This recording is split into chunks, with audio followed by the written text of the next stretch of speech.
الحمد لله الحمد لله نحمده ونستعينه ونستغفره ونؤمن به ونتوكل عليه ونعوذ بالله من شرور أنفسنا ومن سيئات أعمالنا من يهده الله فلا مضل له ومن يضلله فلا هادي له وأشهد أن لا إله إلا الله وحده لا شريك له ولا نظير له ونشهد أن سيدنا وسندنا وحبيبنا وسيدنا محمدا عبده ورسوله صلى الله تبارك وتعالى عليه وعلى آله وأصحابه وبارك وسلم تسليما كثيرا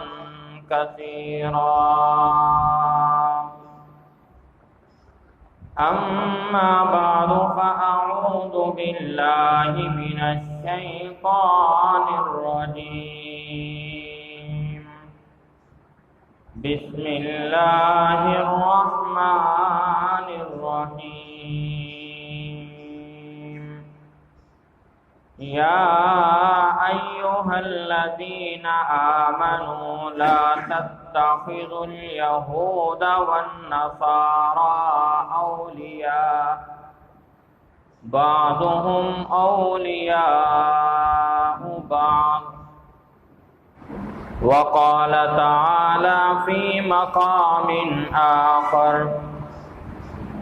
لتجدن أشد الناس عداوة للذين آمنوا اليهود والذين أشركوا ولتجدن أقربهم مودة للذين آمنوا قالوا إنا نصارى صدق الله وصدق رسوله النبي الكريم ونحن على ذلك لمن الشاهدين والشاكرين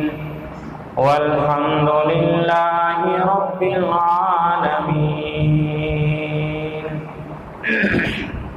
اللهم صل على سيدنا ومولانا محمد في أول كلامه اللهم صل على سيدنا ومولانا محمد في أوسط كلامه اللهم صل على سيدنا ومولانا محمد في آخر كلامه صلاة وسلاما دائما أبدا على حبيبك خير الخلق كلهم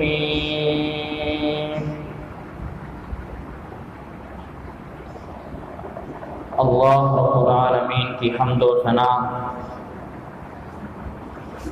آقا دو جہاں صلی اللہ علیہ وسلم کی مبارک مقدسہ پاکیزہ ذات عالیہ پہ درود و سلام عرض کرنے کے بعد خلاق عالم قرآن مجید کی تلاوت کردہ آیات طیبہ کی مختصراً صحیح تشریح عرض کرنے کی توفیق عطا فرمائے کہیں سنے جانے والے باتوں پہ پہلے مجھے اور پھر آپ سب کو بھی عمل کی توفیق عطا فرمائے اللہ تبارک و تعالی نے قرآن مجید کو قیامت تک کی انسانیت کے لیے مشعل راہ اور نمونہ بنائے، اور جب تک مسلمان قرآن مجید کی تفہیم کو اپنے لیے لازم سمجھتے رہے، قرآن مجید کو اپنے نسلوں کے لیے لازم قرار دیتے رہے، عملی طور پر، کاغذی طور پر تو آج بھی ہے، عملی طور پر جب تک مسلمان قرآن مجید کو سمجھنا، سمجھانا، عملی زندگی میں نافذ کرنا لازمی سمجھتے رہے تو مسلمان پوری دنیا پہ حاکم رہے۔ ہماری تاریخ یہ بات آج بھی ہمیں یاد دلاتی ہے کہ مسلمان، تو نے 1000 سال تک پوری دنیا پہ حکومت کی، اور تیری حکومت کا آغاز کہاں سے ہوا تھا؟ اکیلا تنے تنہا اللہ کا پاک برگزیدہ پیغمبر فرعون کے چوٹی پہ کھڑا ہو کے کہہ رہا ہے کہ اشہد ان لا الہ الا اللہ تفلحون، کہ تم کلمہ شہادت کی گواہی دو تم کامیاب ہو جاؤ۔ اور پھر جب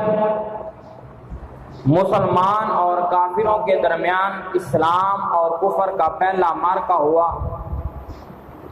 تو مسلمانوں کی تعداد کافروں کے مقابلہ میں آٹے میں نمک برابر تھی۔ اور میں نے ماہ رمضان المبارک کے خطبہ جمعہ میں یہ عرض کی تھی کہ اس وقت مسلمان لڑنے کی نیت سے ہرگز گھر سے نہیں گئے، اور کافر جو تھے وہ سر و سامان کے ساتھ، تیاری کے ساتھ، جنگ کی نیت کے ساتھ مکہ مکرمہ سے نکلے تھے، لیکن ایمان کی تقویت، ایمان کی پختگی، اللہ اور اس کے رسول کے اوپر ایمان کی پختگی اور اس کا معیار اتنا تھا کہ بے سر و سامانی میں بھی اللہ نے اپنے نبی کی برکت سے ان کو فتح یاب کیا، اور ہمیشہ ہمیشہ ان کا نام تاریخ کے سنہری حروفوں میں، سنہری ورقوں پہ آج 1442 یا 41 سال گزرنے کے بعد بھی موجود ہے۔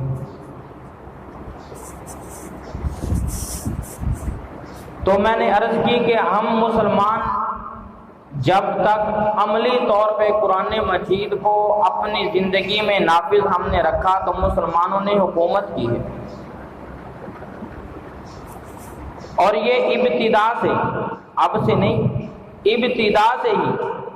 کافر اور مسلمان یہ آپس میں ضد ہیں۔ کافر یہ ہرگز نہیں چاہتا کہ مسلمان کسی بھی معاملے میں ترقی کر سکے۔ وہ میڈیا پہ آ کے ذرائع ابلاغ کے سامنے دعوے ضرور کرے گا، وہ آپ کو سبز باغ، مجھے آپ کو سبز باغ ضرور دکھائے گا، لیکن کافر یہ کبھی نہیں چاہتا کہ مسلمان ترقی کرے اور ترقی کے اعلیٰ معیار پہ چلا جائے، کبھی نہیں چاہتا۔ اسلام کی ابتدا سے لے کر آج تقریباً 14.5 صدیاں گزرنے تک آپ تاریخ کا مطالعہ کر لیں، کسی زمانہ میں اگر کافر نے مسلمان کے ساتھ اس طرح کے معاملات کیے ہوں کہ مسلمان ترقی کے اعلیٰ معیار پہ، لیول پہ چلا جائے، آپ مجھے دکھیں، اور یہ کر بھی کیسے سکتا ہے؟ یہ ہرگز نہیں کر سکتا، کیونکہ اللہ نے جو مجھے اور آپ کو کتاب عطا کیا اس میں یہ ضابطہ لکھ دیا کہ یا ایھا الذین آمنوا لا تتخذوا اليہود والنصارى اولیاء بعضهم اولیاء بعض، کہ اے ایمان والو تم کبھی یہ امید نہ کرنا کہ یہ یہودی اور عیسائی تمہارے دوست بن سکتے، تم کبھی یہ امید نہ رکھنا کہ یہ تمہارے ساتھ دوستی کا ہاتھ بڑھا سکتے ہو، یہ ایسا نہیں کر سکتے، بلکہ یہ کیا کریں گے؟ بعضهم اولیاء بعض، یہ آپس میں تو ایک دوسرے کے دوست بن سکتے ہیں، لیکن یہودی اور عیسائی مسلمان کے ساتھ دوستی نہیں کر سکتے۔ اور اس دوستی سے مراد وہ حقیقی دوستی ہے کہ جس سے دوست کو فائدہ ملے۔ تو تو یہ اللہ نے قرآن مجید میں ضابطہ طے کر دیا، بتا دیا کہ یہودی اور عیسائی تمہارے دوست نہیں ہو سکتے۔ ہم اب چاہے ترقی یافتہ ہیں یا ہم غربت کی لکیر پہ کھڑے ہیں، ہم جس لیول پہ بھی ہیں، ہماری جتنی بھی امیدیں ہیں، چاہے وہ FATF کی شکل میں ہمارے اوپر وہ مسلط کی جائیں کہ آپ یہ خواہشات ہماری پوری کریں، ہم تمہارے ساتھ دوستی کا ہاتھ بڑھائیں گے، چاہے وہ IMF کی شکل میں ہمارے اوپر مسلط کی جائیں کہ آپ یہ ہماری شرائط مانو، ہم آپ کے ساتھ دوستی کا ہاتھ بڑھائیں گے، یہ محض مسلمان کو دھوکہ ہے، خدا کی قسم یہ دھوکہ ہے۔ مسلمان کا یہودی اور عیسائی کبھی دوست ہو ہی نہیں سکتا۔ اگر کسی جگہ پہ اس نے دوستی کا ہاتھ آگے بڑھایا ہے تو اس کا اگر مطالعہ کیا جائے گا، بیک ڈور اس کو دیکھا جائے گا، تو اس میں 100 میں سے 95% اس کے ذاتی مفادات ہوں گے، 5% صرف مسلمان کے مفادات ہوں گے۔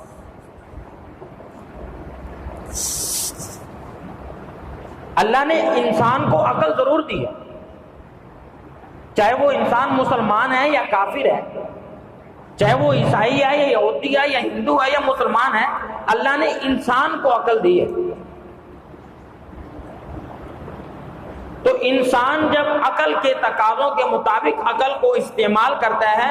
وہ کسی بھی مذہب سے تعلق رکھنے والا ہو، وہ کسی بھی جگہ میں رہنے والا ہو، خطہ زمین کے کسی بھی جگہ پہ بسنے والا ہو، اگر وہ عقلی اعتبار سے عقل کو صحیح استعمال کرتا ہے تو وہ دنیاوی اعتبار سے ترقی کر سکتا ہے۔ یہ کوئی بعید بات نہیں ہے اور یہ کوئی ناممکنات میں سے بھی نہیں ہے۔ مسلمان محنت کرے، مسلمان بھی ترقی کر سکتا ہے، کافر کرے، کافر بھی کر سکتا ہے، یہودی ہو، عیسائی ہو، ہندو ہو، بدھ مت ہو، کسی بھی مذہب سے تعلق رکھنے والا انسان ہے، اگر تو وہ دنیاوی اعتبار سے عقل کا صحیح معنوں میں استعمال کرتا ہے اور پھر اس کو بعد میں دوسری طرف سے دنیا کے عارضی اسباب کی سپورٹ بھی مہیا ہو جاتی ہے، تو وہ انسان ترقی کر سکتا ہے۔ تو اللہ کے حبیب صلی اللہ علیہ وسلم نے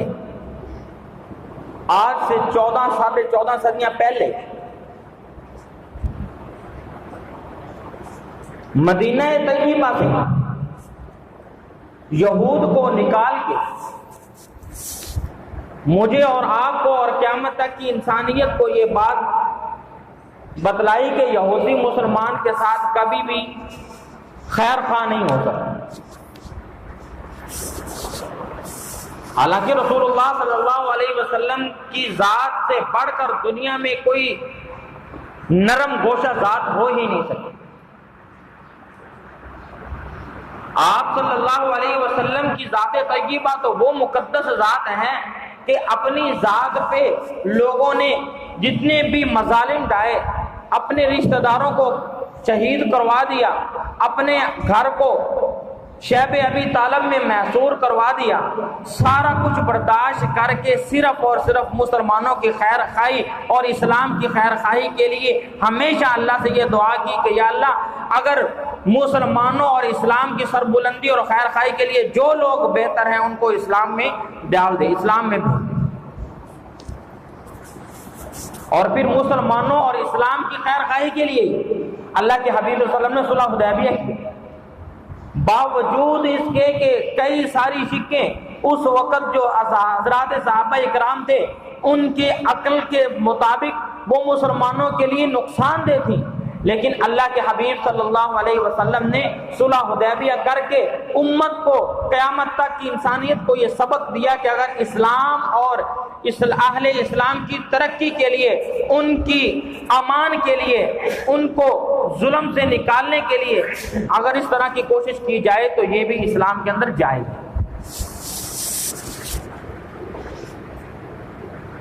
لیکن اس کے بعد بھی جب یہود نے اپنے وعدے سے انحراف کیا، یہودیوں نے جب سازش کی، اسلام اور اہل اسلام مسلمانوں کے خلاف یہودیوں نے جب سازشیں کی،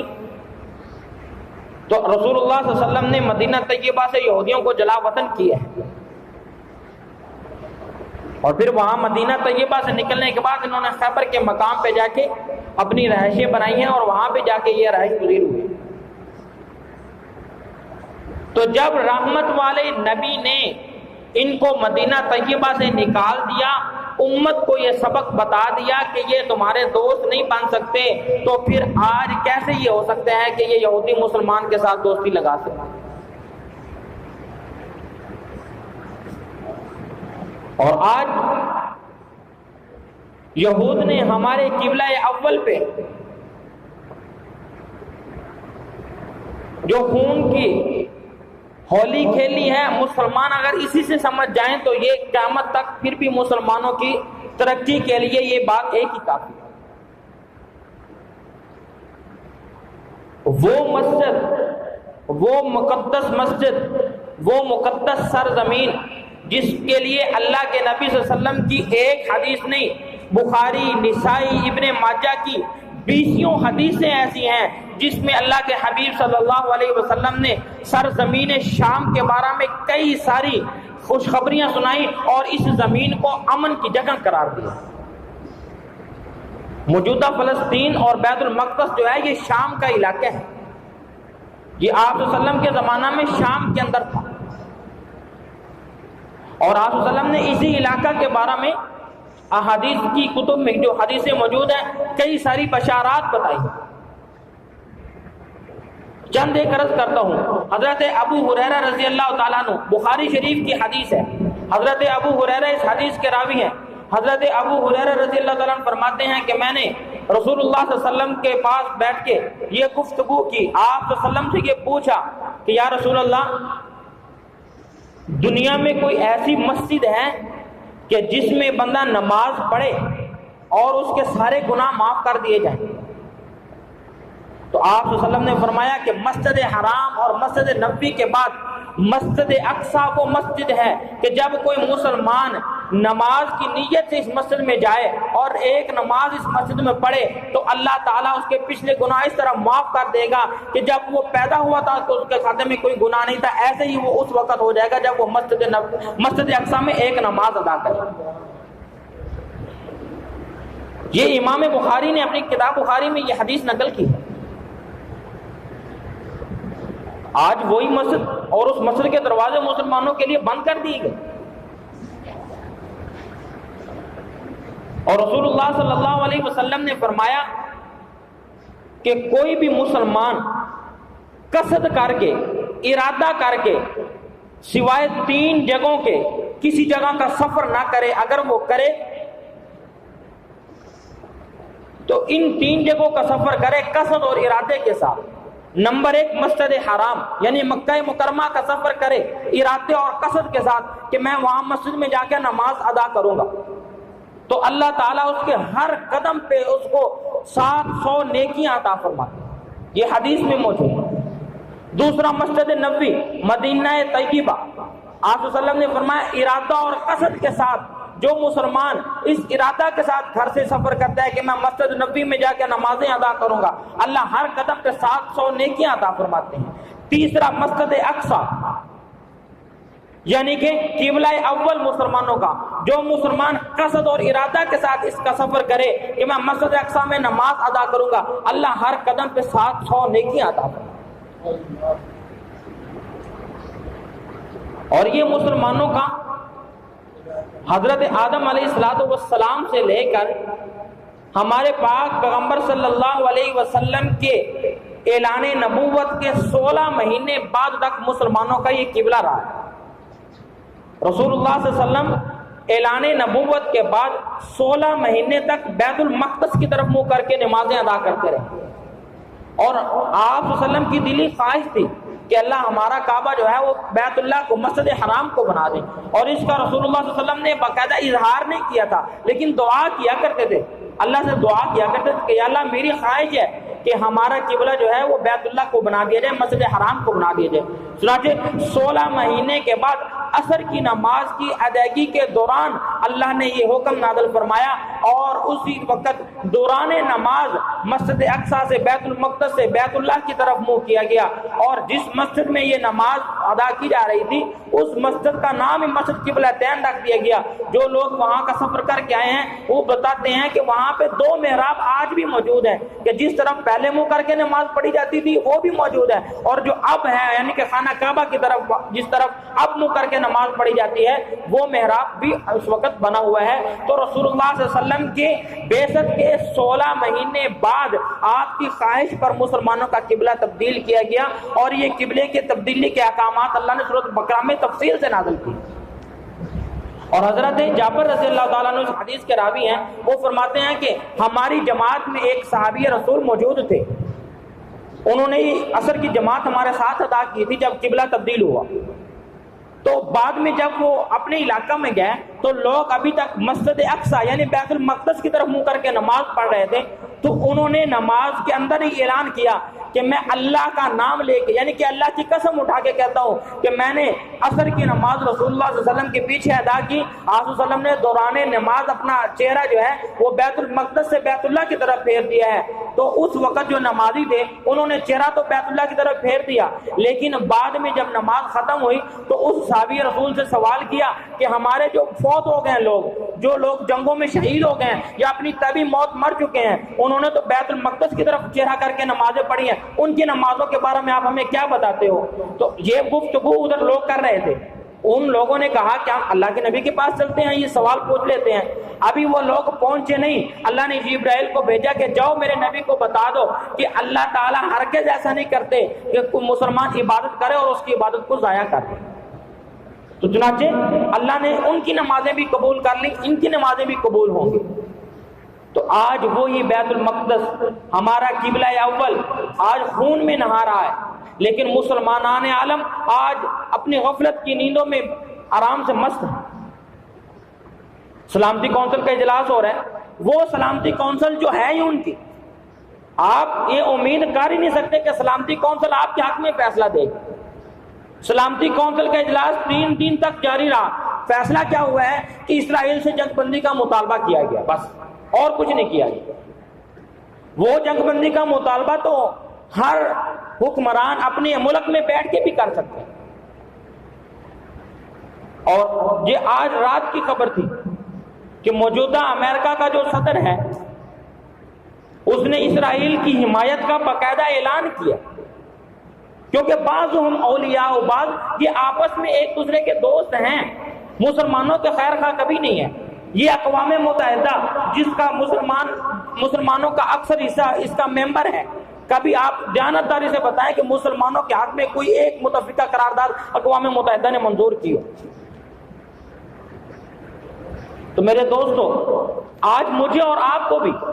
اس بات کی ضرورت ہے کہ ہم اپنے ایمان کو جھنجھوڑیں۔ اللہ کے حبیب صلی اللہ علیہ وسلم نے فرمایا کہ مسلمان جو ہیں یہ جسد واحد کی طرح ہیں، اگر مسلمان کے جسم کو ایک حصے کو تکلیف ہو تو پورا حصہ تکلیف محسوس کرتا ہے، تو مسلمان جسد واحد کی طرح ہیں۔ ہمارے مسلمان بیٹیاں، ہماری مسلمان بہنیں، ہمارے مسلمان بھائی اور یہاں تک معصوم بچے شہید کیے جا رہے ہیں، اور ہمارے ارباب اختیار جو ہیں وہ صرف یہ کہتے ہیں کہ ہم مطالبہ کرتے ہیں کہ جنگ بندی کی جائے۔ میرے دوستو، ہمارا اپنے ارباب اختیار سے یہ اعلان ہے، ہماری ان سے یہ اپیل ہے کہ اگر آپ لوگ باقاعدہ عملی طور پہ کوئی کام نہیں کر سکتے تو پھر ان منحط مسلمانوں کو اجازت دیں، یہ اپنی ہمت کے مطابق انشاءاللہ آج بھی مسلمان متحد ہو کے جہاد کے لیے جب وہاں پہنچ جائیں گے تو یہ یہودی سارے ملیا میٹ ہو جائیں گے،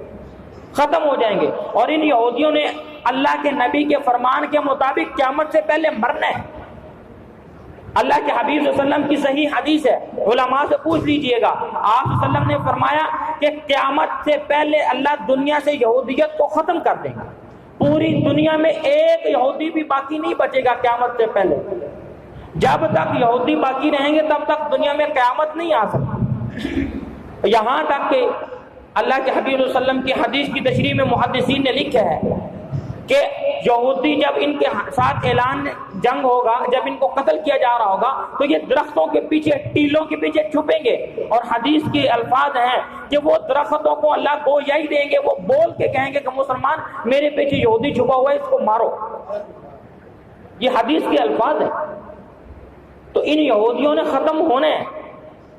انشاءاللہ۔ وہ وقت دور نہیں ہے کہ جب اللہ تعالیٰ ان کا دنیا سے خاتمہ کریں گے۔ یہ مسلمانوں پہ جتنا مرضی ظلم کریں، اللہ انشاءاللہ ان کا دنیا میں خاتمہ کریں گے اور ان کو عبرت کا نشان بنائیں گے۔ اللہ رب العزت ہمیں بھی سب سے پہلے تو دعا کے ساتھ اور دوسرے نمبر پہ عملی طور پہ ان مسلمانوں کی مدد کی توفیق عطا فرمائے، اور ہمارے ارباب اختیار کو اس معاملے میں دنائی نصیب فرمائے، اور تمام دنیا کے جتنے بھی مسلمان ممالک ہیں ان کے ارباب اختیار کو اللہ تعالی ہمت، طاقت، توفیق عطا فرمائے کہ وہ مسلمانوں کے ساتھ اظہار یکجہتی کے لیے عملی طور پہ شریک ہو سکیں۔ وآخر دعوانا ان الحمدللہ رب العالمین۔ سنت ادا فرمائے۔